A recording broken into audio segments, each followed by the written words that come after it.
Travel freak আগে ছিলাম না, খুব রিসেন্টলি হয়েছি। লাইফের সবথেকে বেস্ট পার্ট হচ্ছে আমি একটা জায়গায় স্টাক না। গান করি আসলে নিজের ভালো থাকার জন্য, ভালো লাগার জন্য। আমার ভাইকে, আমার ছোট ভাইকে বলতে গেলে আমি মানুষ করেছি, যদি সত্যি বলি। আমি নিজেও তখন অনেক ছোট, আমার থেকে 7 বছরের ছোট।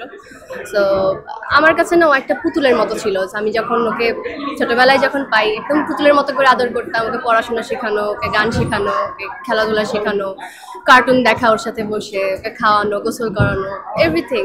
ওর প্রতি আমার মায়াটা অন্যরকম, এটা বাবা মার থেকেও বেশি। ট্রাভেল ফ্রিক আগে ছিলাম না, খুব রিসেন্টলি হয়েছি। ঘুরতে ভীষণ ভালো লাগে। আগে আসলে সাহস পেতাম না, এখন যেহেতু অপরচুনিটিস আসছে, ভালো ভালো জায়গায় শোজ করছি, শ্যুট করছি, সেই হিসাবে ট্রাভেল ফ্রিক হয়ে গেছি আর কি। আচ্ছা, সেক্ষেত্রে বিষয়টা যদি এমন হয় যে পার্সা এমন কাউকে পছন্দ করে বা যার সঙ্গে ভবিষ্যতে বিয়ে হবে সেও ট্রাভেল ফ্রিক, তাহলে বিষয়টা কি জমে যাবে কিনা? একদম খুবই জমে যাবে, এবং এটাই আসলে পার্সা চায়।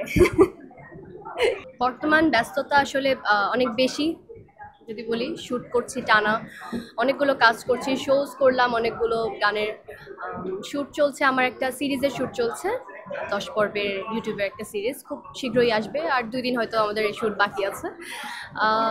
ক্লোজ আপ কাছে আসার গল্প করলাম একটি, ফিকশন, শর্ট ফিকশন। আর আরও কিছু প্রজেক্টে কাজ চলছে, এখনও শুটিং অনগোয়িং, কিছু আবার কিছু বাকি আছে। ঈশ্বর একটা টিভিসি করলাম, এরকম কিছু টিভিসি ওভিসি কাজও চলছে। পার্সার কিন্তু ঝুলিতে নতুন নতুন অভিজ্ঞতা অর্জন হচ্ছে, নতুন নতুন সম্মাননা আসছে, বিষয়টা কতটা এনজয় করছো? ভীষণ এনজয় করছি আমি। আসলে আমার লাইফের সবথেকে বেস্ট পার্ট হচ্ছে আমি একটা জায়গায় স্টাক না। আমার অনেকগুলো জায়গা আছে, অনেকগুলো ক্ষেত্র আছে আমার নিজেকে এক্সপ্লোর করার মতো। আমি যেরকম গান করি, আমি এখন অভিনয় শিখছি, আমি ইনফ্লুয়েন্সিং সাইডটা দেখছি, আমি ছবি আঁকি। অনেকগুলো সাইড আছে আমার, যেখানে আমি আসলে নিজের মনোনিবেশ করতে পারি এবং নিজেকে আসলে এই ওয়ার্ল্ডলি কেওস থেকে দূরে রাখতে পারি। না, সিনেমাটা এখনো লাইক টোটালি লক করি নাই আমি। আমি এখনো বলতে পারছি না সিনেমা সম্বন্ধে, বাট যদি হোপফুলি লক করে ফেলি তাহলে খুব শীঘ্রই ওটা সম্বন্ধে বলে ফেলি। পার্সা তার ভাইয়ের জন্য কেমন দুলাভাই চায়? আমার ভাইয়ের জন্য কেমন দুলাভাই চাই, এই কোয়েশ্চেনটা আমার মাথায় 1 সেকেন্ড লাগছে আমার প্রসেস করতে। ওকে। আমার ভাইয়ের জন্য এমন দুলাভাই চাই যে ভাইয়ের বোনকে এবং সেই ভাইয়ের হোল ফ্যামিলিকে অনেক হ্যাপি রাখবে, যাকে দেখলেই সবার মন ভালো হয়ে যাবে, এরকম কাউকে। পড়াশোনা কেমন চলছে? কোথায় পড়াশোনা করা হচ্ছে একটু সে প্রসঙ্গে।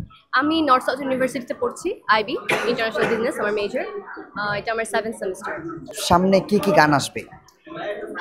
সামনে গান, আসলে গান তো আমি অনেকগুলো লিখে রেখেছি, কোনটা আগে রিলিজ করবো এটা আমি জানি না।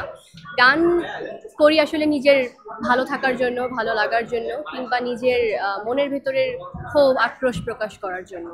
তো গান সবসময় যে নেসেসারিলি রিলিজে দিতে হবে এরকম না আসলে বিষয়টা আমার জন্য। গানটা আমি ভীষণ ভালোবেসে করি। গান আমার কাছে অনেকগুলো আছে আমার ঝুলিতে, তবে আসলে কবে রিলিজ দিব এটা নিয়ে আমি এখনো কনফিউজড।